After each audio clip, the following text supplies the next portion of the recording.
বাংলাদেশের অন্যান্য জেলা থেকে আমাদের উত্তরবঙ্গ প্রায় 50 বছর পিছিয়ে আছে। কেন বললাম এই কথাটা একটু পরেই জানতে পারবেন। বেসিক্যালি বাংলাদেশের কোনো জেলায় যদি যানজট না থাকে, ট্রাফিক না থাকে, তাহলে গাইবান্ধার এই দাঁড়িয়েপুরে আসলেই ট্রাফিক থাকবেই, এখানে যানজট থাকবেই।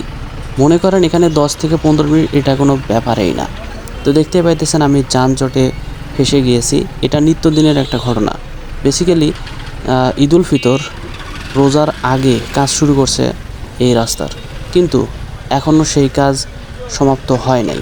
তো এই কাজগুলো দিনের বেলায় করে, কিন্তু রাতের বেলায় করে না। অন্য অন্য জেলায় দেখি রাতের বেলা করে, এখনও কাজ রানিং। এই যে অবস্থা, এই কারণে যানজটটা বেশি হইতেছে।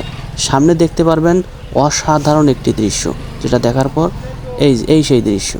রাস্তা ব্লক করে কি রাখছে, বালু একটু সাইড করে রাখলেও তো পারতো, তাই না? আমরা উত্তরবঙ্গের মানুষ খুবই সহজ সরল এবং আমাদেরকে বলা হয় মফিজ। আমাদেরকে যেভাবেই পারে ধামা চাপা দিয়ে রাখতে চায়, যে কোনো সরকারে আসুক না কেন।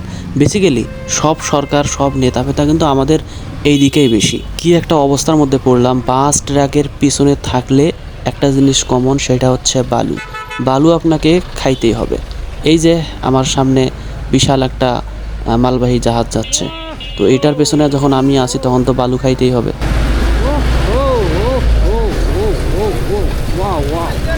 ফাইনালি 15 মিনিট অপেক্ষা করার পর বিশাল একটা যানজট থেকে বের হইলাম এবং এই মালবাহী ট্রাকগুলোকে এড়িয়ে এড়িয়ে যাচ্ছি।